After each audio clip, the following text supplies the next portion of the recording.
Hi all. ഇന്ന് നമ്മൾ discuss ചെയ്യുന്നത് ഗാലിയം ആർസനൈഡും പോളിമേഴ്സിൻ്റെ ഒരു ഇൻട്രൊഡക്ഷനുമാണ്. അപ്പം ആദ്യം നമുക്ക് ഗാലിയം ആർസനൈഡ് എന്താണെന്ന് നോക്കാം. നമ്മൾ സിലിക്കൺ മെംസ് ഫാബ്രിക്കേഷന് വേണ്ടിയിട്ട് സിലിക്കൺ യൂസ് ചെയ്യുന്നു എന്നൊക്കെ നമ്മൾ പഠിച്ചു. അതേപോലെ സെമി കണ്ടക്ടർ ഡിവൈസാണ് ജെർമേനിയം. സാധാരണ കോമൺ ആയിട്ട് സിലിക്കണും ജെർമേനിയവും പിന്നെ ഗാലിയം ആർസനൈഡുമാണ് ഉപയോഗിക്കുന്നതെന്ന് പഠിച്ചിട്ടുണ്ട്. അപ്പം ഗാലിയം ആർസനൈഡിന് ഒരു പ്രത്യേകതയുള്ളത്, ഗാലിയം ആർസനൈഡ് എന്ന് പറയുന്നത് ഒരു കോമ്പൗണ്ട് സെമി കണ്ടക്ടറാണ്. കാരണം ഗാലിയവും ആർസനൈഡും ചേർന്നിട്ടുള്ള ഒരു കോമ്പൗണ്ടാണ്. അതുകൊണ്ട് ഗാലിയം ആർസനൈഡ് എന്ന് പറയുന്നത് നമുക്ക് എന്തെന്ന് പറയാം? It is A compound semi conductor because it is made of equal numbers of gallium and arsenic atoms. So it is A compound and it is more complicated in lattice structure with atoms of both constituent and hence is more difficult to process than silicon. അപ്പം gallium ആർസനൈഡിനകത്ത് എന്തൊക്കെയുണ്ട്? ഗാലിയവുമുണ്ട്, ആർസനിക്കുമുണ്ട്. ഇത് രണ്ടും equal എമൗണ്ടിലാണ്. ഇതിൻ്റെ lattice structure എന്ന് പറയുന്നത് more complicated ആണ്, രണ്ട് constituent ഉള്ളതുകൊണ്ട്. അതുകൊണ്ട് ഇത് പ്രോസസ്സ് ചെയ്യാനും സിലിക്കണിനെ വെച്ച് കമ്പയർ ചെയ്യുമ്പോൾ കുറച്ചുകൂടെ ബുദ്ധിമുട്ടായിരിക്കും. However, gallium arsenide is an excellent material for monolithic integration of electronic and photonic devices on a single substrate. അപ്പം ഈ ഗാലിയം ആർസനൈഡ് എന്ന് പറയുന്നത് നമ്മൾ ഈ മോണോലിത്തിക് എന്ന് വെച്ചാൽ mono means single, lithos means stone എന്നാണ്. അന്നേരം ഒരു സിംഗിൾ സ്റ്റോൺ എന്ന് വെച്ചാൽ ഒരു കമ്പണൻ്റ് യൂസ് ചെയ്ത് മാത്രം ഉള്ള IC ഫാബ്രിക്കേഷനിൽ രണ്ട് രീതിയിലുള്ളതുണ്ട്. എന്ന് വെച്ചാൽ മോണോലിത്തിക് ICs ഉണ്ട്, ഹൈബ്രിഡ് ICs ഉണ്ട്. ഹൈബ്രിഡിലാണെങ്കിൽ ഡിഫറെൻറ്റ് മെറ്റീരിയൽസ് ആയിരിക്കും നമ്മൾ ഉപയോഗിക്കുന്നത്. ഓക്കെ, അപ്പം ഈ ഗാലിയം ആർസനൈഡ് എന്ന് പറയുന്നത് ഒരു എക്സലൻറ്റ് മെറ്റീരിയലാണ്. എന്തിനു വേണ്ടിയിട്ടുള്ള? Monolithic integration of electronic and photonic devices on A single substrate. ഈ സിംഗിൾ സബ്സ്ട്രേറ്റിൽ ഉള്ള ഇൻ്റഗ്രേഷൻ ആയതുകൊണ്ടാണ് അതിനെ മോണോലിത്തിക് എന്ന് പറയുന്നത്. ഓക്കെ, ഇത് നമ്മൾ പറഞ്ഞു ഫോട്ടോണിക് ഡിവൈസസിനകത്തുള്ള പ്രൈം കാൻഡിഡേറ്റ് മെറ്റീരിയലായിട്ട് ഗാലിയം ആർസനൈഡ് ഉപയോഗിക്കുന്നു. എന്തുകൊണ്ടാണെന്ന് വെച്ച് കഴിഞ്ഞാൽ it's high mobility of electrons in comparison to other semiconductor material. അപ്പോൾ ഇതിനകത്ത് എന്തുണ്ട്? ഹൈ മൊബിലിറ്റി ഉണ്ട് ഗാലിയം ആർസനൈഡിൽ. ഗാലിയം ആർസനൈഡിൻ്റെ മൊബിലിറ്റി എന്ന് പറയുന്നത് ഏതാണ്ട് ഇലക്ട്രോൺ മൊബിലിറ്റി എന്ന് പറയുന്ന സിലിക്കണും വെച്ച് കമ്പയർ ചെയ്യുമ്പോൾ ഏതാണ്ട് 7 മടങ്ങുണ്ട് ഈ ഗാലിയം ആർസനൈഡിൻ്റെ electron mobility. High electron mobility എന്ന് വെച്ചാൽ എന്താണ്? It is easier for electric current to flow in the material. ആ മെറ്റീരിയലിൽ കൂടി ഈസി ആയിട്ട് എന്തിന് ഫ്ലോ ചെയ്യാൻ പറ്റും? ഇലക്ട്രിക് കറണ്ടിന് ഫ്ലോ ചെയ്യാൻ പറ്റും. So, gallium arsenide being a material with a high mobility of electrons thus can better facilitate electric current flow when it is energized by photon sources. അപ്പം ഗാലിയം ആർസനൈഡിൽ ഫോട്ടോൺ സോഴ്സസ് കൊണ്ട് energise ചെയ്യുമ്പോൾ അതിനകത്തൂടെ അതിനെന്ത് facilitate ചെയ്യാനുള്ള കഴിവുണ്ട്? Electric current flow facilitate ചെയ്യാനുള്ള കഴിവുണ്ട്. Next point, gallium arsenide is also A super thermal insulator. എന്ന് വെച്ച് കഴിഞ്ഞാൽ അതിന് വളരെ ഹൈ ടെമ്പറേച്ചറിലും അത് എക്സലൻറ്റ് ഡയമെൻഷണൽ സ്റ്റെബിലിറ്റി പ്രൊവൈഡ് ചെയ്യുന്നുണ്ട്.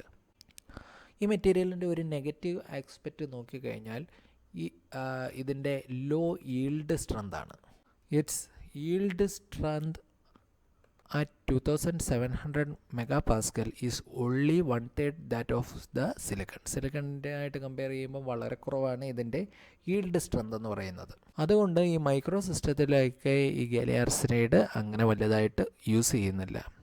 ഈ മൈക്രോ സിസ്റ്റത്തിൻ്റെ ഫാബ്രിക്കേഷന് വേണ്ടിയിട്ട് ഗാലിയം ആർസനൈഡ് വലുതായിട്ട് ഉപയോഗിക്കാത്തത് കൊണ്ട് അതിൻ്റെ മാനുഫാക്ചറിങ്ങിലൊന്നും വലിയ ഡെവലപ്മെൻറ്റോ കാര്യങ്ങളോ അങ്ങനെ വലുതായിട്ട് നടന്നിട്ടില്ല. അതുകൊണ്ട് ഗാലിയം ആർസനൈഡ് വെച്ച് നമ്മൾ എന്തെങ്കിലുമൊക്കെ മെംസ് ഡിവൈസസ് ഫോം ചെയ്യുകയാണെങ്കിൽ it is more expensive than സിലിക്കണും വെച്ച് കമ്പയർ ചെയ്യുമ്പോഴത്തേക്കും ഗാലിയം ആർസനൈഡ് എന്ന് പറയുന്നത് മോർ എക്സ്പെൻസീവാണ്. അടുത്ത നമുക്ക് പോളിമേഴ്സ് നോക്കാം. അപ്പോൾ പോളിമേഴ്സ് എന്നൊക്കെ പറയുമ്പോൾ നമുക്ക് ആദ്യം ഓർമ്മ വരുന്നത് പ്ലാസ്റ്റിക്സ് ഒക്കെയാണ് അല്ലേ. അന്നേരം polymers which include such diverse material as plastics, adhesives, plexiglass and lucite have become increasingly popular materials for MEMS and microsystems. For example, plastic cards approximately 150 mm wide containing over 1000 microchannels have been adopted in microfluidic electrophoretic systems by biomedical industry. Epoxy resins and adhesive resins such as silicon rubber are customarily used in MEMS and microsystem packaging. അപ്പം ഈ polymers നമ്മൾ സാധാരണ polymers material adhesives, plastics, plexiglass, lucite ഇതേപോലെയുള്ളതൊക്കെയാണ് മെംസിലും micro സിസ്റ്റത്തിലും എല്ലാം വളരെ കൂടുതലായിട്ട് ഉപയോഗിക്കുന്നത്. അന്നേരം എപ്പോസി റെസിൻസും അഡിസീവ് റെസിൻസും ആയിട്ടുള്ള സിലിക്കൺ റബ്ബറൊക്കെ മെംസ് അല്ലെങ്കിൽ മൈക്രോ സിസ്റ്റത്തിൻ്റെ പാക്കേജിങ്ങിലൊക്കെ വളരെ കൂടുതലായിട്ട് ഉപയോഗിക്കുന്നുണ്ട്. അപ്പം ഈ പോളിമർ മെറ്റീരിയലിൻ്റെ പ്രത്യേകത എന്ന് വെച്ചാൽ പോളിമർ മെറ്റീരിയൽ എന്താണ്? ലോങ് ചെയിൻ ഓർഗാനിക് മോളിക്യൂൾസ് ആണ്. സാധാരണയായിട്ട് ഹൈഡ്രോ കാർബൺ, ഓർഗാനിക് ആകുമ്പോൾ ഏതൊക്കെയാണ്? ഹൈഡ്രജനും കാർബണും അല്ലേ? അന്നേരം പോളിമർ മെറ്റീരിയൽ എന്ന് പറയുന്നത് this type of material is made up of long chain organic molecules. The combined molecules, that is polymer molecules, can be a few hundred nanometers long. പിന്നെ ഇതിൻ്റെ പ്രത്യേകതകളാണ് low mechanical strength, low melting point, poor electrical conductivity, characterised of polymer. ഇതെല്ലാമാണ് ഇതിൻ്റെ മെയിനായിട്ടുള്ള characters. ഏതൊക്കെയാണ്? Low mechanical strength, low melting point and poor electrical conductivity. ഇനി തെർമോപ്ലാസ്റ്റിക്കും thermosetting പ്ലാസ്റ്റിക്കും എല്ലാം നമ്മൾ കേട്ടിട്ടുണ്ട്. അന്നേരം thermoplastic and thermosets are two group of polymers that are commonly used in industrial products. അന്നേരം ഈ പ്ലാസ്റ്റിക്കിൻ്റെ പ്രത്യേകത എന്താണ്? Thermoplastics can be easily formed to the desired shape for specific product, whereas thermosets have better mechanical strength and temperature resistance up to 3500 degrees Celsius. Thermoplastic എന്ന് പറയുന്നത് നമുക്ക് ഏത് ഷേപ്പിൽ വേണമെങ്കിലും മാറ്റിയെടുക്കാൻ പറ്റും. പക്ഷേ തെർമോസെറ്റ്സിന് എന്താണ്? Mechanical strength, better mechanical strength ഉണ്ട്. പിന്നെ കൂടാതെ അത് ടെമ്പറേച്ചർ റെസിസ്റ്റൻസ് ഉണ്ട്. എത്ര ടെമ്പറേച്ചർ വരെ? 3500 ഡിഗ്രി സെൽഷ്യസ് വരെ. Polymers as industrial materials. Traditionally, polymers have been used as insulators, sheathing, capacitor films in electric devices and diepads in integrated circuits. A special form of polymers, the plastic has been widely used for machine and device components. The main advantages of polymers as industrial materials. എന്തുകൊണ്ടാണ് ഈ polymer industrial മെറ്റീരിയലായിട്ട് ഉപയോഗിക്കുന്നത്? അതിൻ്റെ ഈ പറയുന്ന advantages എല്ലാം കൊണ്ടാണ്. First one, light weight, ease in processing, low cost of raw material and process for producing polymers, high corrosion resistance, high electrical resistance, high flexibility in stretches, high dimensional stability. These are the advantages of polymers. Because of these advantages, we are using polymers as industrial material. അപ്പം advantages ഒന്നുകൂടെ പറയാം. Light weight, ease in processing, low cost of raw material and process of producing polymers, high corrosion resistance, high electrical resistance, high flexibility in stretches, high dimensional stability. Perhaps the most intriguing fact about polymers is their variety of molecular structures. അന്നേരം ഈ പോളിമേഴ്സിൻ്റെ കേസിൽ ഉള്ള ഏറ്റവും കൗതുകമായ fact എന്താണെന്ന് വെച്ച് കഴിഞ്ഞാൽ അതിൻ്റെ variety of molecular സ്ട്രക്ചേഴ്സാണ്. ഓരോ പോളിമേഴ്സിനും യുണീക്ക് ഫീച്ചറുണ്ട്. This unique feature has offered scientist and engineers great flexibility in developing organic alloys by mixing various ingredients to produce polymers that satisfy specific application. അന്നേരം ഓരോ സ്പെസിഫിക് ആപ്ലിക്കേഷനും വേണ്ടിയിട്ട് നമുക്ക് പല രീതിയിലുള്ള ഓർഗാനിക് അലോയ്സ് നമുക്ക് ഫോം ചെയ്യാം. എന്ന് വെച്ചാൽ ഈ എഞ്ചിനീയേഴ്സിനും സയൻറ്റിസ്റ്റിനും എല്ലാം ഗ്രേറ്റർ ഫ്ലെക്സിബിലിറ്റി ഉണ്ട് ഈ പോളിമേഴ്സ് ഡെവലപ്പ് ചെയ്യുന്നത്. ഇപ്പോഴത്തെ മാർക്കറ്റിൽ നമുക്ക് വെറൈറ്റി ഓഫ് പോളിമേഴ്സ് നമുക്ക് അവൈലബിൾ ആണ്. So next, polymers for MEMS and micro systems.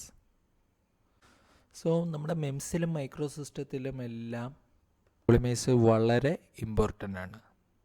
അപ്പം ഈ പോളിമേഴ്സ് യൂസ് ചെയ്തിട്ടുള്ള കുറച്ച് ആപ്ലിക്കേഷൻസ് നമുക്ക് നോക്കാം. First one, photo resist polymers are used to produce mask for creating desired patterns on substrate by photolithography. ഇപ്പം നിങ്ങൾ VLSIയിൽ ഫോട്ടോലിത്തോഗ്രഫി ഒക്കെ പഠിച്ചിട്ടുണ്ട്. അപ്പം അവിടെ ഫോട്ടോലിത്തോഗ്രഫി പെർഫോം ചെയ്യാൻ വേണ്ടിയിട്ട് നമ്മൾ ഫോട്ടോ റെസിസ്റ്റ് പോളിമേഴ്സ് ആണ് യൂസ് ചെയ്യുന്നത്. The same photo resist polymers are used to produce the prime mold with desired geometry of MEMS components in LIGA process for manufacturing micro device component. അപ്പം LIGA process ഒക്കെ detailed ആയിട്ട് ഇനി വരുന്നുണ്ട്. അപ്പം അതിനകത്തും നമ്മൾ എന്താണ് ഈ ഫോട്ടോ റെസിസ്റ്റ് പോളിമേഴ്സ് നമ്മൾ യൂസ് ചെയ്യുന്നുണ്ട്. These prime molds are plated with metal such as nickel for subsequent injection molding for mass production of micro components. Next is conductive polymers. Conductive polymers എന്താണെന്ന് വെച്ചാൽ conductive polymers are used as organic substrates for MEMS and microsystems. അന്നേരം MEMS and microsystemത്തിനകത്ത് organic substrate ആയിട്ട് use ചെയ്യുന്നത് conductive polymers ആണ്. The ferroelectric polymers, അടുത്ത ഒരു കാറ്റഗറിയാണ് ferroelectric polymers, which behaves like piezoelectric crystals, can be used as a source of attenuation അല്ല source of actuation in micro devices such as those for micro pumping. അന്നേരം ഈ ferroelectric polymers എന്തുപോലെ behave ചെയ്യും? Piezoelectric crystals പോലെ behave ചെയ്യും. അന്നേരം അത് എന്താണ്, ഒരു ആക്ച്വേഷൻ സോഴ്സ് ആയിട്ട് മൈക്രോ ഡിവൈസസിനകത്ത് യൂസ് ചെയ്യുന്നു, മൈക്രോ പമ്പിലെല്ലാം യൂസ് ചെയ്യുന്നുണ്ട്. The thin LB films, LB film ഒക്കെ നമ്മൾ ഇനി പഠിക്കുന്നുണ്ട് കേട്ടോ. അന്നേരം the thin LB films can be used to produce multi layer micro structures similar to micro machining technique presented. അന്നേരം നമ്മൾ ഈ LB ഫിലിം എന്ന് പറയുന്നത് മൾട്ടി ലെയർ മൈക്രോ സ്ട്രച്ചേഴ്സ് ഒക്കെ ഫോം ചെയ്യാൻ വേണ്ടിയിട്ട് യൂസ് ചെയ്യുന്നു. അതും ഒരു പോളിമറാണ്. Next is polymers with unique characteristics are used as coating substances for capillary tubes to facilitate electro-osmotic flow in microfluidics. അന്നേരം നമുക്ക് ഇലക്ട്രോ-ഓസ്മോട്ടിക് ഫ്ലോയ്ക്ക് വേണ്ടിയിട്ട് മൈക്രോഫ്ലൂയിഡിക്സിലെ ഇലക്ട്രോ-ഓസ്മോട്ടിക് ഫ്ലോയ്ക്ക് വേണ്ടിയിട്ട് നമ്മൾ യുണീക്ക് ക്യാരക്ടറിസ്റ്റിക്സ് ഉള്ള പോളിമേഴ്സ് ആയിരിക്കും നമ്മൾ അതിനകത്ത് സബ്സ്ട്രേറ്റിൽ കോട്ട് ചെയ്യുന്നത്. ഇനി അടുത്ത thin polymer films are used as electric insulators in micro devices and as dielectric substances in micro capacitor. Thin film polymers electric insulator micro ഡിവൈസസിൽ ഇലക്ട്രിക് ഇൻസുലേറ്റേഴ്സ് ആയിട്ടും അതേപോലെ മൈക്രോ കപ്പാസിറ്ററിനകത്ത് ഡൈഇലക്ട്രിക് സബ്സ്റ്റൻസസ് ആയിട്ടും യൂസ് ചെയ്യുന്നുണ്ട്. Polymers are widely used in electromagnetic interference and radio frequency interference shielding in microsystem. അന്നേരം മൈക്രോസിസ്റ്റത്തിനകത്ത് electromagnetic ഇൻ്റർഫറൻസിനും അതേപോലെ radio frequency ഇൻ്റർഫറൻസിനും ഉള്ള shielding മെറ്റീരിയലായിട്ട് നമ്മൾ എന്ത് യൂസ് ചെയ്യുന്നുണ്ട്? പോളിമേഴ്സ് യൂസ് ചെയ്യുന്നുണ്ട്. 9th one, polymers are ideal material for encapsulation of microsensors and packaging of other microsystems. So these are some applications of our polymer.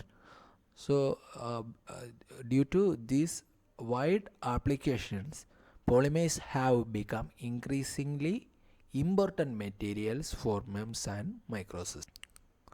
So ഇത്രയാണ് നമ്മുടെ ഇന്നത്തെ lecture. ഇനി അടുത്ത ലെക്ചറിൽ നമ്മൾ പോളിമേഴ്സിൻ്റെ ഡിഫറെൻറ്റ് ടൈപ്സ് ഓഫ് പോളിമേഴ്സിനെ പറ്റി ഡീറ്റെയിൽഡ് ആയിട്ട് നമുക്ക് നോക്കാം. Thanks for watching. Will see you on next